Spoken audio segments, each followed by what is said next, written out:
Hello' students, মই ৰিহান আৰু আজিৰ এই ভিডিঅ'ত মই তোমালোকক ক্লাছ 6ৰ অসমীয়াৰ পাঠ 14 নাম হ'ল নদী দ্বীপে ৰিঙিয়াই। এই পাঠটোৰ সকলোবোৰ প্ৰশ্নৰ উত্তৰ একেবাৰে সৰু সৰুকৈ আৰু ডাঙৰকৈ দুইটা ষ্টাইলতে দিম। যাক সৰুকৈ লাগে সৰুকৈ লিখি ল'বা আৰু যাক ডাঙৰকৈ লাগে ডাঙৰকৈ লিখি ল'বা। লগতে মই তোমালোকক এই চেপ্টাৰটোৰ পৰা অতিৰিক্ত প্ৰশ্ন দিম, মানে মাজৰ কুৱেশ্যন আনচাৰৰ দিম। ঠিক আছে, এই ভিডিঅ'ত নিদিওঁ, ক'ত দিম তোমালোকক এই ভিডিঅ'টোত কৈ দিম ভিডিঅ'টোৰ শেষত। গতিকে ভিডিঅ'টো শেষৰলৈকে চাই থাকিবা, ঠিক আছে। আৰু লগতে তোমালোকক যদি এই চেপ্টাৰটো বুজোৱা ভিডিঅ' লাগে কমেণ্ট কৰিবা। যদি 200টা মানৰ ওপৰত কমেণ্ট আহে তেতিয়া মই নিশ্চয় এই চেপ্টাৰটোৰ ওপৰত বুজোৱা ভিডিঅ' বনাম আৰু তোমালোকক যোনে কমেণ্ট কৰিবা তাক সেই কমেণ্টৰ লিংকত মই সেই ভিডিঅ'টো শ্বেয়াৰ কৰি দিম, ঠিক আছে। কমেণ্টৰ ৰিপ্লাইত সেই ভিডিঅ'টোৰ লিংক শ্বেয়াৰ কৰি দিম। এতিয়া আজি অকল তোমালোকৰ ক্ৰিয়াকলাপৰ কুৱেশ্যন আনচাৰখিনিহে কৰিম মানে, ঠিক আছে। মাজৰ কুৱেশ্যন আনচাৰখিনি ক'ত পাবা মই লাষ্টত কৈ দিম। আৰু তোমালোকে যদি মোৰ লগত 1-to-1 কথা পাতিব বিচাৰা, মোৰ পৰা যদি অনলাইন পঢ়িব বিচাৰা, সেইবোৰ কেনেকৈ পাৰিবা মই এই ভিডিঅ'ৰ লাষ্টত কৈ দিম। গতিকে শেষৰলৈকে চাবা। আৰু এই ভিডিঅ'ত মই তোমালোকক কৈ দিম কেনেকৈ পৰীক্ষাত তোমালোকৰ কোনবোৰ প্ৰশ্ন ইম্পৰ্টেণ্ট হ'ব, কোনবোৰ নহ'ব, যাতে তোমালোকে এটা ভালভাৱে প্ৰিপেৰেশ্যন কৰিব পাৰা। এতিয়া 1 নম্বৰ প্ৰশ্নখিনি তোমালোকৰ MCQ, ঠিক আছে। 1 নম্বৰ কৈছে, ছাৰ ইমান ডাঙৰ সেইটো কি চৰাই, কথাষাৰ কোনে সুধিছিল। চ' ইয়াৰ উত্তৰ তোমালোকে হ'ব, এই উত্তৰ লিখিবা তোমালোকে মৃগঙে, ঠিক আছে। উত্তৰ হ'ব মৃগঙে। গতিকে তোমালোকে গ নম্বৰটো বোলাই ল'বা। নেক্সট, পানীৰ লহৰত ৰঙীন মুকুতা মণিবোৰ কিয় জিলিকি উঠাৰ দৰে লাগিছিল। এইটোৰ উত্তৰ হ'ব তোমালোকৰ এইটো গ নম্বৰ, অস্তগামী বেলিৰ পোহৰত নৈৰ পানীত পৰাৰ বাবে, ঠিক আছে। গতিকে এইটো গ নম্বৰটো তোমালোকে বোলাই ল'বা। এতিয়া নেক্সট 2 নম্বৰ কুৱেশ্যনটো কৈছে তোমালোকক কি চোৱা, তুমি ওপৰৰ দ্বিতীয় প্ৰশ্নৰ উত্তৰটো কিয় শুদ্ধ বুলি বাছি ল'লা, সহপাঠীৰ লগত আলোচনা কৰি কোৱা। মানে এই 2 নম্বৰ প্ৰশ্নটো তুমি কিয় গ নম্বৰ উত্তৰটো শুদ্ধ বুলি বাছি ল'লা ক'ব দিছে, ঠিক আছে। এতিয়া এইটো প্ৰশ্ন পৰীক্ষাৰ বাবে ইমান ইম্পৰ্টেণ্ট নহয়, তথাপিও যাক লাগে চাই লিখি লোৱা। কিন্তু এই 1 নম্বৰ MCQ কেইটা বহুত ইম্পৰ্টেণ্ট পৰীক্ষাৰ বাবে আহিব পাৰে। এতিয়া 2 নম্বৰ উত্তৰটো চাই লোৱা। উত্তৰটো এইটো হ'ব, অস্তগামী বেলিৰ পোহৰে পানীত পৰাৰ ফলত পানীৰ ঢৌৱে ৰঙীন জিলিকনি সৃষ্টি কৰে। পাঠত স্পষ্টকৈ উল্লেখ আছে যে বেলি অস্ত গৈ আছিল আৰু সেই সময়ত পানীত ৰঙীন পোহৰ পৰিছিল, সেইবাবে উত্তৰ গ সঠিক, ঠিক আছে। চাই লিখি ল'বা। এইটো ইয়াতকৈ আৰু সৰু কৰা নাই, কাৰণ ইম্পৰ্টেণ্ট নহয় যেতিয়া সকলোৱে পঢ়িব নালাগে। এইটো যাক লাগে চাই ল'ব পৰা আৰু।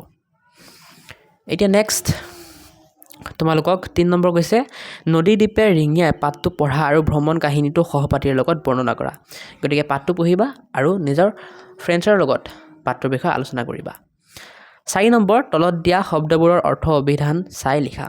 এতিয়া শব্দবোৰৰ অৰ্থ লিখিব দিছে। এইটো মিডিয়ামলি ইম্পৰ্টেণ্ট। কিছুমান স্কুলত শব্দৰ অৰ্থ আহে, কিছুমান স্কুলত নাহে।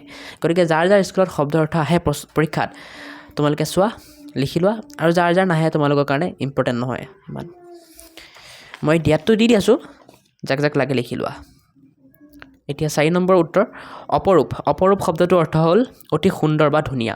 পৰিভ্ৰমী মানে দেশ বিদেশ ঘূৰি ফুৰা হ'ব, ফুৰি ফুৰা নহয়। টাইপিং কৰি মিষ্টেক দেখিছা, কি খাতৰা টাইপিং মিষ্টেক হয়। ফুৰি ফুৰা, হা, এইটো কি শব্দ আকৌ, ঘূৰি ফুৰা হ'ব, অ'কে, ঘূৰি ফুৰা। অ'কে, ডান।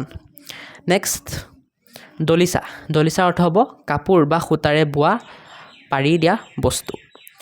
থৌকি বা থৌ, এইটো অৰ্থ হ'ব অতিশয় আনন্দিত বা অস্থিৰ হোৱা। অভিভূত অৰ্থ হ'ব মোহিত হোৱা বা চকু চাট খাই যোৱা। হুমনীয়া, এইটো অৰ্থ হ'ব দুখত বুকুৰ পৰা নিগৰি অহা দীঘল নিশা।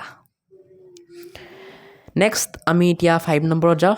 5 নম্বৰখিনি এইখিনি কৰ পৰা লৈ একেবাৰে তোমালোকৰ উঙা নম্বৰলৈকে গোটেইখিনি মই দি দিম। নেক্সট 6 নম্বৰখিনিও দি দিম আৰু 7 নম্বৰখিনিও দি দিম। এতিয়া এই 5, 6, 7 এই গোটেইকেইটা পৰীক্ষাৰ বাবে বহুত ইম্পৰ্টেণ্ট আহিয়ে থাকে পৰীক্ষাত, ঠিক আছে। গতিকে চাই যাবা। 5 নম্বৰৰ ক প্ৰশ্নটো কৈছে, ছাত্ৰ ছাত্ৰীসকলে মাজুলী ভ্ৰমণলৈ কাৰ নেতৃত্বত গৈছিল। উত্তৰ হ'ব, ছাত্ৰ ছাত্ৰীসকলে মাজুলী ভ্ৰমণলৈ হৰেণ হাজৰিকা ছাৰৰ নেতৃত্বত গৈছিল। যাক এই উত্তৰটো সৰুকৈ লাগে, অকল হৰেণ হাজৰিকা ছাৰৰ এইখিনি লিখি দিলে হ'ব, মানে দাঁত কাটাৰ কৰাখিনি আৰু যাক ডাঙৰকৈ লাগে, ধুনীয়াকৈ লাগে, গোটেইখিনি লিখি দিবা। পৰাপক্ষত মইতো ক'ম তোমালোকে ডাঙৰটোৱে লিখা, ডাঙৰটোৱে মুখস্থ কৰা, কাৰণ ডাঙৰটো লিখিলে তোমালোকৰ 1 মাৰ্কো নেকাটে, কিন্তু সৰুটো লিখিলে তোমালোকৰ যদি ছাৰ বা মেম অকণ ষ্ট্ৰিক আছে তেতিয়া হাফ কাটি দিব পাৰে আৰু, ঠিক আছে। গতিকে পৰাপক্ষত ডাঙৰটো কৰিবা, আৰু যদি নোৱাৰা তেন্তে সৰুটো কৰা, একো নিলিখাতকৈ ভাল আছে কিবা এটা লিখি আহা, হয়। এতিয়া 6 নম্বৰটো চোৱা, মাজুলীলৈ যাবলৈ তেওঁলোকে ফেৰীৰে কোনটো ঘাটৰ পৰা যাত্ৰা কৰিছিল? ইয়াৰ উত্তৰ হ'ব তোমালোকৰ এইটো, মাজুলীলৈ যাবলৈ তেওঁলোকে ফেৰীৰে নিমাতী ঘাটৰ পৰা যাত্ৰা কৰিছিল। যাক সৰুকৈ লাগে অকল নিমাতী ঘাটৰ পৰা লিখি দিলেই হৈ যাব। গ, ব্ৰহ্মপুত্ৰৰ চাপৰিটোৰ পৰা ৰিণিকি ৰিণিকি কিহৰ সুৰ ভাহি আহিছিল? উত্তৰ হ'ব ব্ৰহ্মপুত্ৰৰ চাপৰিটোৰ পৰা ৰিণিকি ৰিণিকি ঐনিতমৰ সুৰ ভাহি আহিছিল, ঠিক আছে। গতিকে যাক সৰুকৈ লাগে ঐনিতমৰ বুলি লিখি দিলে হ'ব। আৰু ঐনিতমৰ মানে এটা নৃত্য হয়, ঠিক আছে, নৃত্য নহয় চৰি গান হয়, সংগীত হয়, লোকসংগীত মিচিংসকলৰ। ঘ নম্বৰ, মাজুলী আৰু যোৰহাট সংযোগী দলংখনৰ নিৰ্মাণ কাৰ্য তেওঁলোকে কোনটো ঘাটেৰে যাওঁতে দেখা পাইছিল? ইয়াৰ উত্তৰ হ'ব এইটো, মাজুলী আৰু যোৰহাট সংযোগী দলংখনৰ নিৰ্মাণ কাৰ্য তেওঁলোকে অফলামুখ ঘাটেৰে যাওঁতে দেখা পাইছিল। যাক সৰুকৈ লাগে অকল অফলামুখ লিখি দিলে হৈ যাব। ঙ নম্বৰ, মাজুলীত থকা বিশ্ববিদ্যালয়খনৰ নাম কি? উত্তৰ লিখিবা, মাজুলীত থকা বিশ্ববিদ্যালয়খনৰ নাম হ'ল মাজুলী সাংস্কৃতিক বিশ্ববিদ্যালয়। যাক সৰুকৈ লাগে অকল মাজুলী সাংস্কৃতিক বিশ্ববিদ্যালয়, মানে নামটো লিখি দিলেই হ'ল। এতিয়া 6 নম্বৰ, কোনে কেতিয়া আৰু কিয় কৈছিল লিখা। ইয়াৰে ক নম্বৰ প্ৰশ্নটো কৈছে, ব্ৰহ্মপুত্ৰ আৰু ইয়াৰ দাঁতি কাষৰীয়া বিল জলাশয় আদিৰ আশে পাশে চৰাইও আহে। এতিয়া এই কথাষাৰ কোনে কৈছিল? হৰেণ ছাৰে কৈছিল। কাক কৈছিল? কাক কৈছিল শুনে নামা কি কৈছে ন? কোনে কৈছিল, কেতিয়া কৈছিল, হয়, আৰু কিয় কৈছিল? গতিকে কোনে কৈছিল পাই গ'লো আমি, কি হৰেণ ছাৰে কৈছিল। কেতিয়া কৈছিল? ফেৰীৰে গৈ থাকোঁতে মিৰলঙে চিলনী চৰাইটো দেখি সোধা প্ৰশ্নৰ উত্তৰত কৈছিল, হয়। কোনে কৈছিল?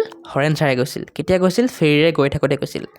আৰু কিয় কৈছিল? মিৰলঙে চিলনী চৰাইটো দেখি সোধা প্ৰশ্নৰ উত্তৰত কৈছিল। গতিকে কোনে, কেতিয়া, কিয় গোটেইকেইটা উত্তৰ সোমাই গ'ল ইয়াত। তেনেকৈ খ নম্বৰটো, নাট ভাওনা আদিত যেতিয়া মুখা ব্যৱহাৰ কৰা হয় মুখাবোৰে এক জীৱন্ত ৰূপ লয়। এইটো কোনে কৈছিল? এই কথাষাৰ হৰেণ ছাৰে চামগুৰি সত্ৰত সজাই থোৱা বিভিন্ন মুখাবোৰ দেখি ছাত্ৰ ছাত্ৰীসকলক মুখা শিল্পৰ গুৰুত্ব বুজাবলৈ কৈছিল।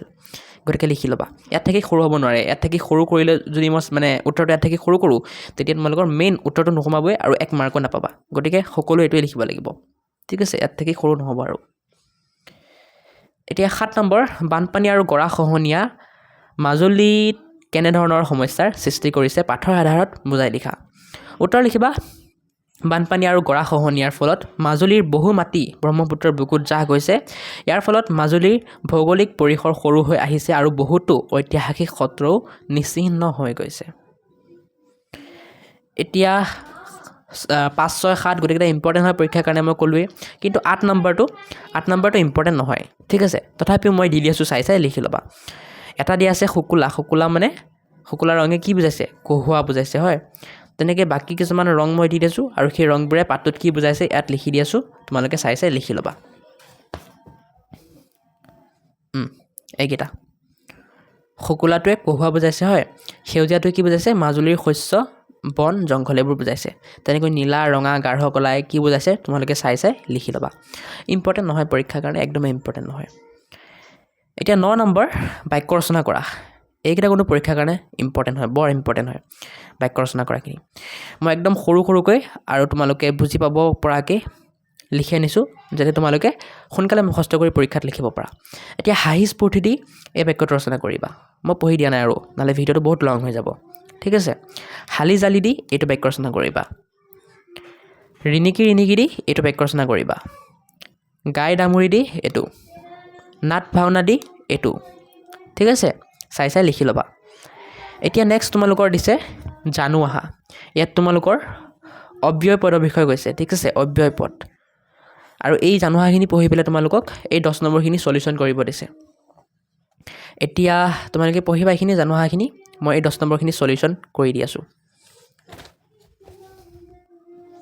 10 নম্বৰখিনি এটাটো কৰি দিছিল তোমালোকৰ, 10 নম্বৰখিনি এইটো কৰি দিছে, ৰাম ঘৰলৈ গ'ল, ৰীতা ঘৰলৈ গ'ল, দুইটাই মিলাই অব্যয় পদ দি মিলাই পেলাই এইটো বাক্য বনাইছে, ৰাম আৰু ৰীতা ঘৰলৈ গ'ল। তেনেকৈ আজি কাতি বিহু আজি স্কুল বন্ধ এই দুটা মিলাই কি হ'ব ইয়াত লিখিব লাগিব মই লিখি দিছো লিখি ল'বা নেক্সট এই দুটা মিলাই ইয়াত লিখি ল'বা এই দুটা মিলাই ইয়াত লিখি ল'বা চোৱা আজি কাতি বিহু আজি স্কুল বন্ধ এইটো উত্তৰ কি হ'ব আজি কাতি বিহু সেয়ে আজি স্কুল বন্ধ গাইজনী ঘৰলৈ আহিল দমৰাটো ঘৰলৈ নাহিল ইয়াৰ উত্তৰ কি হ'ব গাইজনী ঘৰলৈ আহিল কিন্তু দমৰাটো ঘৰলৈ নাহিল নেক্সট তোমাক ইমানকৈ মাতিলোঁ তুমি মাত এষাৰো নিদিলা ইয়াৰ উত্তৰ হ'ব তোমাক ইমানকৈ মাতিলোঁ তথাপি তুমি মাত এষাৰো নিদিলা গতিকে তোমালোকে চাই লিখি ল'বা এতিয়া এইখিনি হৈ গ'ল ইম্পৰ্টেণ্ট হয় দেই 10 নম্বৰখিনি ইম্পৰ্টেণ্ট হয় পৰীক্ষাত আহিব পাৰে এতিয়া জ্ঞান সম্প্ৰসাৰণ জানো আহা এইখিনি পঢ়িবা মুখা শিল্পৰ বিষয়ে দিয়া আছে ইয়াৰ পৰা তোমালোকৰ চমু টোকা বা 1 মাৰ্কৰ কুৱেশ্যন সুধি দিব পাৰে যদি তোমালোকৰ স্কুলৰ পৰা মানে স্কুলত এনেকুৱা জানো আহাৰ পৰা কুৱেশ্যন সুধে তেন্তে সুধিব পাৰে চাবা ঠিক আছে এতিয়া নেক্সট 11 নম্বৰ তোমাৰ ভাল লগা কেইখনমান মুখাৰ নাম উল্লেখ কৰা সেই মুখা কেইখন তোমাৰ কিয় ভাল লাগে কোৱাৰ লিখা এটা তোমালোকৰ কাম তোমালোকৰ কি মুখা ভাল লাগে নাম লিখিবা আৰু সেই মুখাবোৰ কিয় ভাল লাগে ক'বা ঠিক আছে বাকি পৰীক্ষাটো নাহে এনেকুৱা প্ৰশ্ন আৰু কমপ্লিটলি তোমালোকৰ ওপৰত ডিপেণ্ড কৰে তোমালোকে কোনে কি ভাল পোৱা ঠিক আছে গতিকে এইটো মই কেনেকৈ লিখি দিম হয় এতিয়া নেক্সট আকৌ জানো আহা এটা দিছে মাটি আখৰা বিষয়ে পঢ়িবা ইম্পৰ্টেণ্ট হয়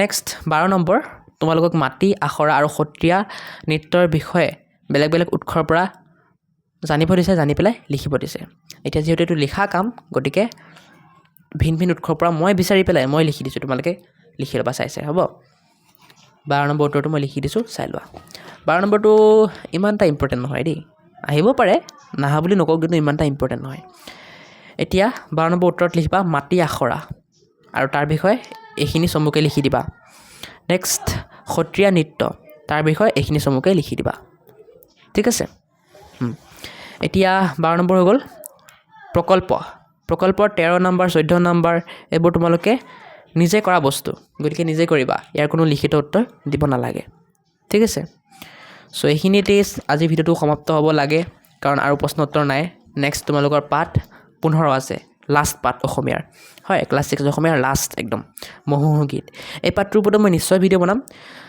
যাক সোনকালে লাগে কমেণ্ট কৰা যিমান বেছি কমেণ্ট আহিব সিমান সোনকালে মই ভিডিওটো বনাবলৈ চেষ্টা কৰিম এতিয়া আহা তোমালোকক যে মই কৈছিলোঁ ভিডিও লাষ্টত কৈ দিম ক'ৰ পৰা মাজৰ কুৱেশ্যনৰ আনচাৰ পাবা ক'ৰ পৰা তোমালোকে মোৰ লগত কণ্টেক্ট কৰিব পাৰিবা আহা সেইবোৰ বিষয়ে আলোচনা কৰোঁ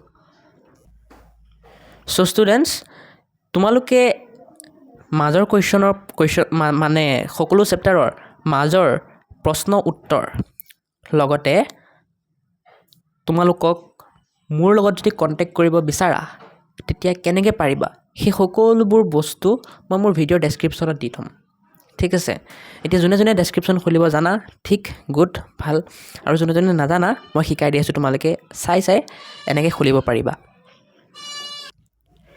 এতিয়া ভিডিঅ'ৰ ডেছক্ৰিপশ্যন খুলিবৰ কাৰণে তোমালোকে মোৰ এই ভিডিঅ'টো সৰু কৰি ল'বা কৰি পেলাই এই MORE মোৰ এই অপশ্যনটোত ক্লিক কৰিবা এইটো দেখা পাইছানে মোৰ এই অপশ্যনটোত ক্লিক কৰিলে এনেকুৱা এটা পেজ খুলি যাব এইটো এই পেজটোত আকৌ এই MORE মোৰ লিখা আছে সেইটো MORE মোৰ এই অপশ্যনটোত ক্লিক কৰিলে এনেকুৱা এটা পেজ খুলি যাব আৰু এই পেজটোৱে হ'ল ভিডিঅ'টোৰ ডেছক্ৰিপশ্যন ইয়াতে তোমালোকে ডাউনলোড PDFৰ লিংক পাবা য'ত ক্লিক কৰিলে ক্লাছ 6 অসমীয়াৰ কাৰণে মই যিমানবোৰ চেপ্টাৰ আছে সকলোৰে নোটছ লিখি থৈছোঁ সকলোৰে কুৱেশ্যন আনচাৰ লিখি থৈছোঁ অনুশীলনীৰ হয় সেই সকলোবোৰ কুৱেশ্যন আনচাৰৰ PDF নোটছ পাই যাবা আগতে কৰি আছোঁ কিবা এটা পইচা দিব লাগিব কিবা এটা পে' কৰিব লাগিব তেতিয়াহে ডাউনলোড কৰিব পাৰিবা ঠিক আছে আৰু এতিয়ালৈকে বনাই হোৱা নাই মোৰ বনাই হ'লে মই দি দিম নেক্সট প্লেলিষ্ট লিংক পাবা তোমালোকে ক্লাছ 6 অসমীয়াৰ য'ত ক্লিক কৰিলে ক্লাছ 6 অসমীয়াৰ সকলোবোৰ ভিডিঅ' যিবোৰ মই বনাইছোঁ সেই সকলোবোৰ ভিডিঅ' পাই যাবা আৰু তোমালোকে ডাউনলোড PDFৰ লিংক পাবা ক্লাছ 6 অসমীয়াৰ মাজৰ কুৱেশ্যন